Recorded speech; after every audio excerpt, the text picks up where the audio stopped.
What was that? I think we have a Brous in the house. Stay tuned, guys. I'm going to give you my initial review of this very interesting, semi-outstanding blade from Brous Blades. Be right back.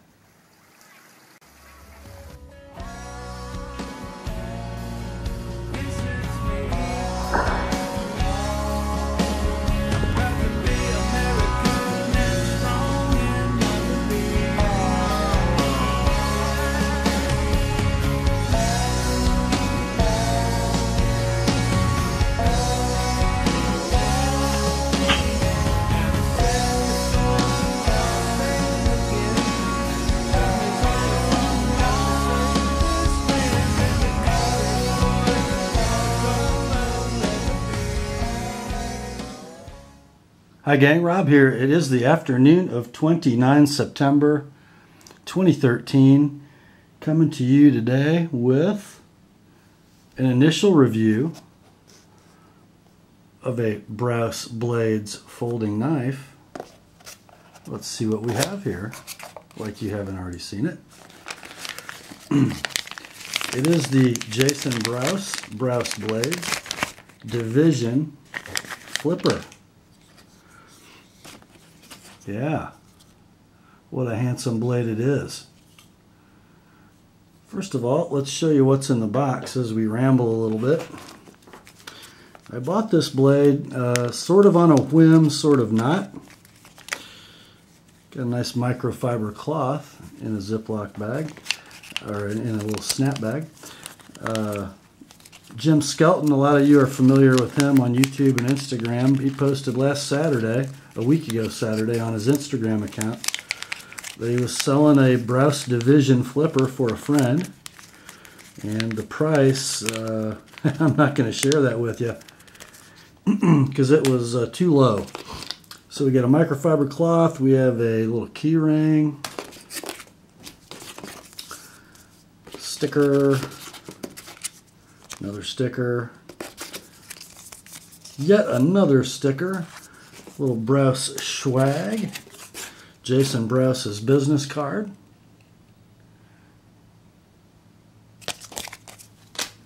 and a nicely encased certificate of authenticity.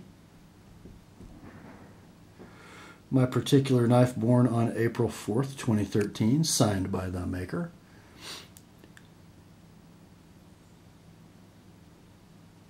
This is a limited production run, first production run of 500 pieces. My particular division flipper is number 3. Ho-ho! Alright, let's get this stuff out of the way. Talk about the knife. Well, first let's talk about the maker. Jason Brous. A young man, still in his early 20s, I believe, out of Solvang, California. The son of a machinist. His dad owns a machine shop for precision components. And Jason has been working since his mid-teens in his dad's shop. In 2010, he decided to become a knife maker. Sort of moonlighting in evenings and on weekends, he first developed a fixed blade knife. And then I believe that was sort of a large fixed blade. And then the Silent Soldier, a little necker or really small fixed blade knife. And then that knife became the Silent Soldier Flipper in folder form. Or Silent Soldier Folder, I think he calls it. And then Jason started to embark on really big stuff. Sort of at the same time, he started to develop this knife, the Division, and the Reloader. And I think the Reloader was sort of scheduled to come out first, and ended up that the Division came out first. They were both prototyped about the same time, and I think, oh gosh, for lack of a better explanation, the bugs were worked out of the Division before they were out of the Reloader. A little bit of history and controversy behind this knife. Not going to get too deeply into it. I've researched it a little bit, and I think Jason's getting a bit of a bad rap on this point. A controversy sort of erupted when Jason took issue with a jimping pattern that Kershaw had employed in one of their new knives. It was sort of a standard jimping pattern with a cut down the middle of the jimping that in effect doubled the number of jimps. I think that showed up on his Silent Soldier folder, and Kershaw replicated it. Of course, you know, people came unglued when Jason took issue with the giant that is Kai Cutlery and started digging through the archives of knife designs, and they found a knife by a European maker called Poltergeist that sort of looks like the Division Flipper. And in the overall envelope, you know, tip to pommel, it sort of does have the same shape as the Division. However, the Poltergeist knife, and its name escapes me at the moment, and it's really not important enough to look up again. Although the overall envelope shape is about the same, it's a fixed blade. This is a state-of-the-art modern folder with 3D machined carbon fiber scales. The Poltergeist knife has some pretty standard flat slabs of G10. I can virtually guarantee you when this knife is open and you hold both of them in your hand, they feel nothing the same. Anyhow, Jason, I think in his youth, has entered into an area that knife makers and aficionados learn with age and wisdom that are just better areas to stay out of. There's nothing new under the sun, and with very rare exception, the world of knife design is no exception to that rule. You know, are we gonna complain that all the Bowie-shaped knife blades in the world are copies, are ripped off designs? Are we gonna every time we see a liner lock, are we gonna cry about the injustice that's been done to Michael Walker, and the same with frame locks and Chris Reeve, and even holes in blades in Spyderco? Not worth talking about any longer, and I've probably talked about it too much. So what do we have here? Well, we got a really big folding knife, for one thing. Let's get on to some dimensions here. We have a blade length listed by Brous Blades of 4 3/8 or 4.37 inches. Now, having said that, that measurement is taken from what used to be the base of the cutting edge, about where my fingernail is, to the tip. If you measure the standard way, from the very end of the handle to the tip of the blade, it's 4 inches on the nut. But since the cutting edge in its original form is longer than the blade length, I can understand why he listed it 4 3/8, because that's all cutting edge. The handle length, or closed length, is 5.795, let's call it 5.8 inches. So the overall length, if you take the 4-inch blade plus the 5.8-inch handle, ought to be about 9.8 inches. The weight, 5.73 ounces. And guys, the knife is probably, I don't know, 7/10 of an inch thick. not skinny. You can see the titanium liners are set pretty far apart to accommodate the 3/16 blade stock, and then the 3D machined contoured carbon fiber scales are pretty thick themselves.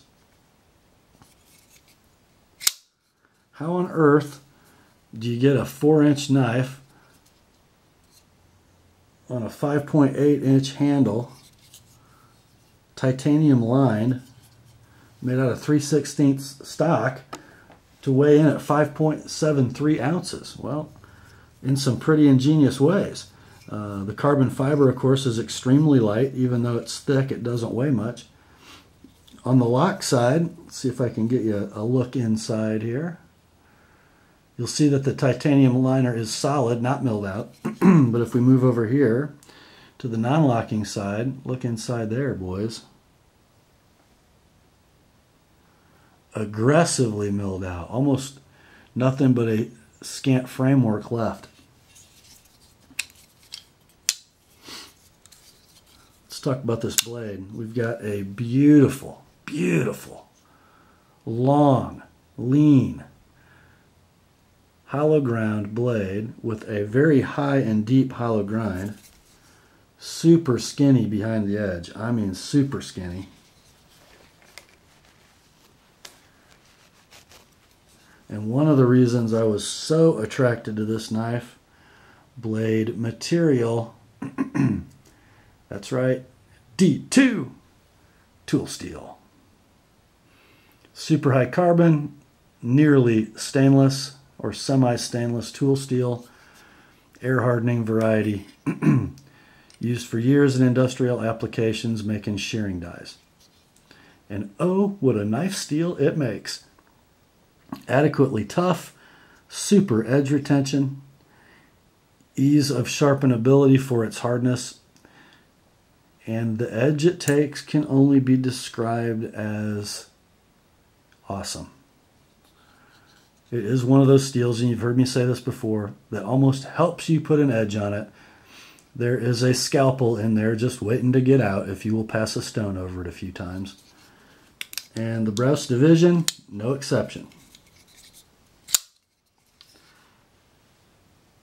What a knife. Now, let's talk about all these cuts and lightweight aspects of this knife and what do they do for it. This looks like a big knife. I'm gonna sit next to it. A Spyderco Military. Wow. I'm gonna try to orient these knives in a way that you can see how long this division is. Now,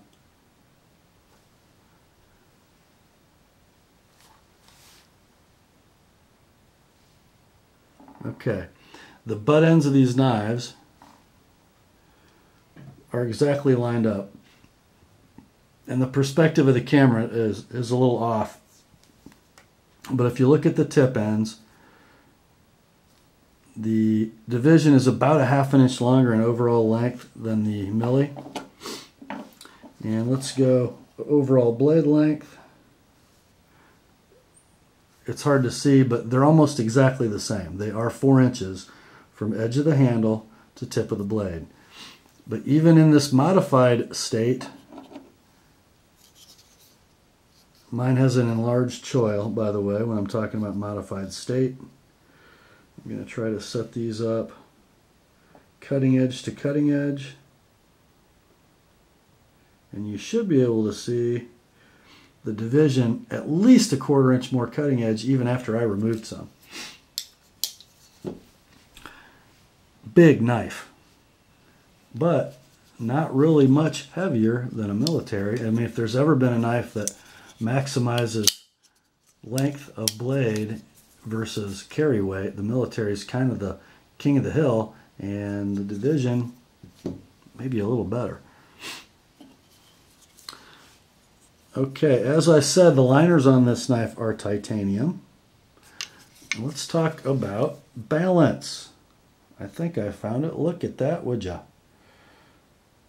Balance point on this knife right in the finger choil, right where it should be. Masterful job, Jason. Masterful job. Every cut, every bit of relief, even the hole in the blade, which is as much for form as it is for function, contributes to that beautiful balance. Ingenious construction back here at the butt end of the knife. If you notice, there are 2 stainless steel things sticking out of the back of that knife. On the near side is a tab of stainless steel that enters into the handle between the scale and the liner with a hole drilled in it to accept this screw, which is the rear pillar screw. This is your lanyard hole or lanyard slot. On the other side, a very nicely designed pocket clip of adequate strength and pretty darn good strength. Super deep carry, and these are interchangeable. That's right, it's a right or left hand carry. Just a great design. And the liner lock easily manipulated with the left hand, which, as you know, is a big deal to me.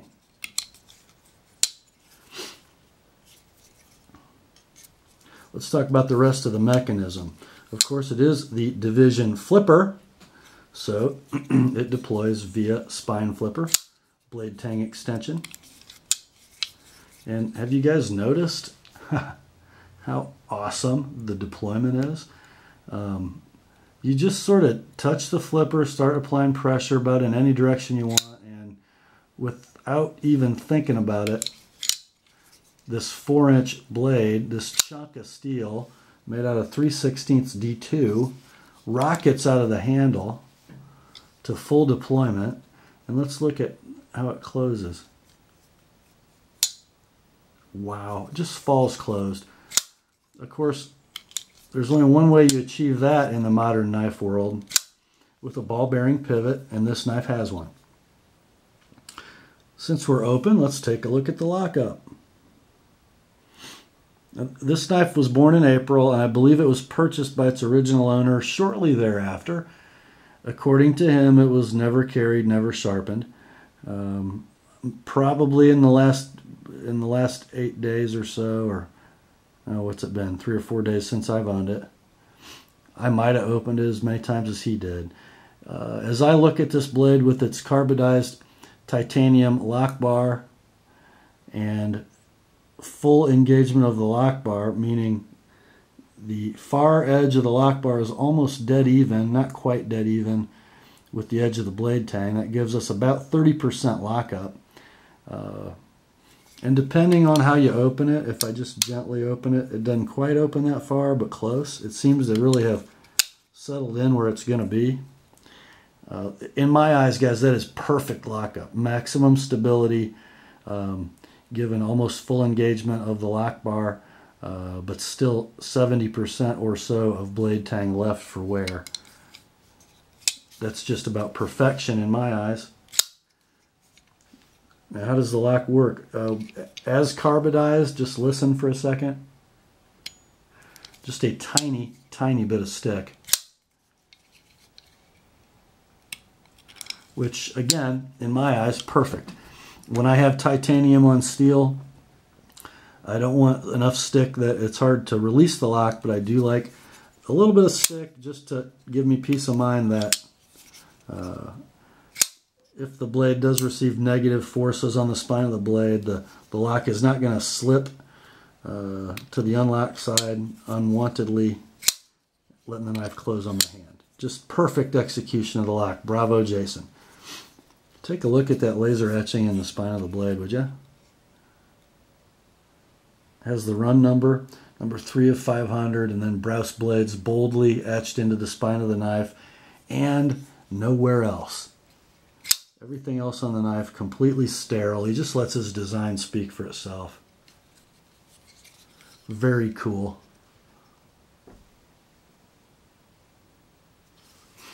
The knife is priced on Jason's website at $329. It's currently sold out. Generally, I see eBay sellers with this knife anywhere between $300 and $350. That was more than I was really willing to spend for the knife. I paid a lot less, which is great. After having had it in hand for a few days, I can tell you at $329, this knife is a bargain. I mean, it's a bargain. Just take a look at the machining and the glisten on this carbon fiber. It's beautiful. Nice little sort of lateral line, a step in the carbon fiber going the length of the knife. Prototypes, you guys who have been watching this knife will remember, did not have this jimping at the base of the spine of the blade. Jason really didn't think the knife needed it, as I understand, but Thought maybe some reviewers might ding him if it weren't there. So he added some gear type jimping, much like a hinderer that sort of matches the jimping on the underside of the liners. Didn't carry it over to the liners though, if you'll notice. I don't think he really wanted this jimping. In fact, although it is an index point, you can feel it with your thumb. It really doesn't provide much traction. In a protest, I think, which is fine. I like it aesthetically. I like the index point. The way your hand lays into this knife, you don't need it for traction. You really don't. Interesting choil. It is, I almost gave something away there. Your index finger and middle finger lie in that choil in a saber grip, and very securely and so comfortably. It's very hard to describe how comfortable this knife handle is till you get it in hand. In a hammer grip, again, extremely comfortable. And I can tell you, not that this is particularly a hard use knife, it's going to be comfortable. In a reverse grip, you kind of want to put the pinky against the flipper, not wrap the thumb over the end. I don't think that's the way to hold this knife. I think it's like this. Still going to have plenty of thrusting capability in that grip without having the thumb over the end of the knife. That'd be uncomfortable, I'll guarantee you. And then my particular division has a forward grip with an added forward finger choil, and I'm going to get to that in a minute when I talk about some things I would change about this knife and why. Now what's the application for this Division Flipper? I've heard guys review it talking about it sort of as an art knife, a collection piece, not really a defensive knife. I beg to differ. I think this is the ideal tactical folder from a defense standpoint, not a hard use field tool by any means, although it has a very thick blade and the lockup and pivot are super strong. I would just submit to you that the ball bearings used are in a fairly small ring or diameter, and the bearings themselves are pretty tiny. I don't think over time they're going to give a lot of lateral support, and they're, you know, if you did some tasks with this knife that put a lot of lateral stresses on the blade, I can see those bearings kind of digging into the titanium. I think there are better options out there for that. But from a defensive standpoint, are you kidding me? There's your saber grip, and if you really want a lot of reach, you can pull the index finger all the way to the back of this choil, and you've got like this pistol grip with a lot of meat buried in your palm. That's not, your hand's not going forward on that. Your index finger in this grip is a good 5.5 inches from the tip of that blade. Are you kidding me? Not a defensive blade? That's crazy. That's what this is. Extremely good piercer, extremely good slasher. Wow. How about fit and finish and build quality? Pretty good. Now remember, this is sort of a custom maker's effort at production, or maybe you'd call it a mid-tech knife. So the machining is very precise, not much hand fitting going on. I have noticed some areas where the carbon fiber scale and the titanium liner don't match up real well. In fact, on the spine of the knife, I don't think the camera's going to pick this up, but there's actually a little nub of carbon fiber right there that you can feel sticking up right next to the jimping. A few minutes and a piece of sandpaper will take care of that. Let's look at blade centering too while we're here. As you can see, my particular model, as you're looking at it, might be 10 thousandths off to the right. Hard to say, guys, over a 4-inch blade what causes that. If we look up here where the spine is full thickness, I think it might just be lock bar pressure. If I kind of counteract that with my right thumb, the blade goes to the center. I think the grind might be a little off that direction too. Very hard to tell. Again, not anything I'm going to really ding the knife on. It's not off by much, and it is a really long blade. Which brings me to the third thing, and I'm not going to knock Jason for this because, again, this knife was pre-owned, and I don't know what the first guy did to it. But as I was preparing to sharpen it, and I do sharpen all my knives, even my new ones when I get them, and I think you can see why. After sharpening, I always disassemble, clean, and lubricate. So before I sharpen, I like to make sure I know how to get the knife apart and back together. And when I was attempting to do that with my Division, I could not, for the life of me, get this pivot apart. I don't know if it's cross-threaded or if someone's got some RED LOCTITE in here or it's just extremely over-torqued. Best I can tell, it does take 2 T8 Torx drivers, one on each side, because I don't think it is a D-shaped pivot. I have ruined 2 T8 drivers trying to get this apart and cannot get it. So it will be going back to Jason here in the next week or two to get that squared away. Not his fault, I don't think. Don't think it's designed to be a non-serviceable pivot.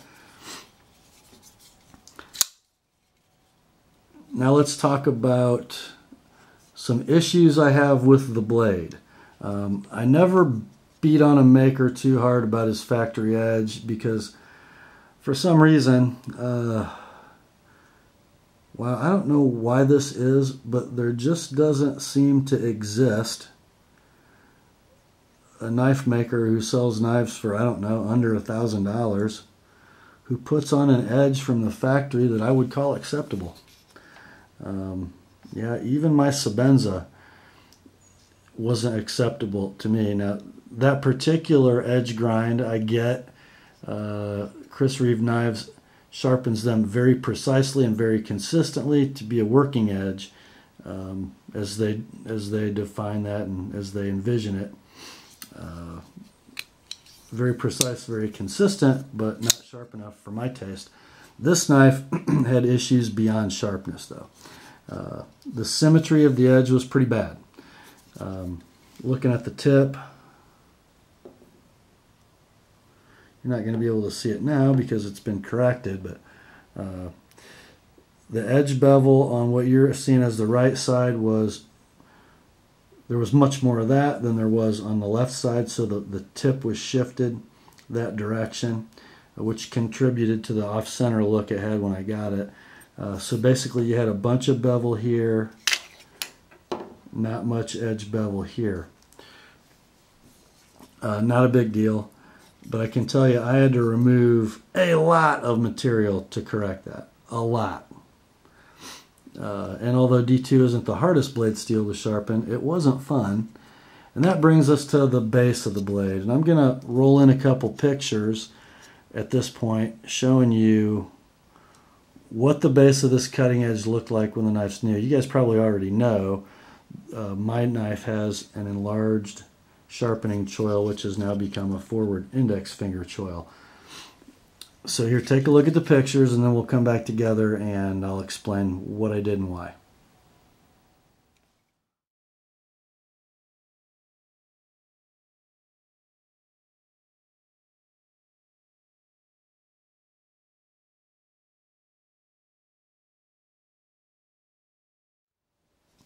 Okay. There was some before and some after, and as you can see, this choil, this ricasso, is about twice as long in this dimension as it was new. And here's the reason. If you notice, you see this sweeping plunge line where the contact wheel has gone down into the blade to create that hollow grind. So we have full stock thickness here, and by the time it gets to the finished thickness, you're all the way to here. So at all points between here and here, that knife thickens. Now when you start your cutting edge, about where my index fingernail is, what happens? Well, your edge gets thicker. And there's only two ways to handle that. You either make it dull and end up with an edge bevel that looks remotely the same width, or well, there's three ways to handle it. Or you let that bevel get wider and wider and wider and look really silly to get a sharp edge all the way to the back of the cutting edge. Or you do what Jason does. It's sort of a combination of the last thing, which is to allow that bevel to broaden, and then he starts to steepen his angle as he gets to the back of the blade, like this. So you end up with, I don't know, at the base of this blade, the inclusive angle of the cutting edge was probably 70 degrees. Number one, I don't know how that cuts real well. Number two, I don't know how you're supposed to sharpen it if it ever needs it. You know, you have an angle that's, let's say, 35 degrees per side here, and by the time it gets to here, it's 15 degrees per side. How do you do that on a stone without completely jacking up your edge? I don't know. So what I did, realizing that the knife from end of the handle to tip of the blade is 4 inches, and there's not going to be much effective cutting down here anyway, because you're not going to slice through the handle.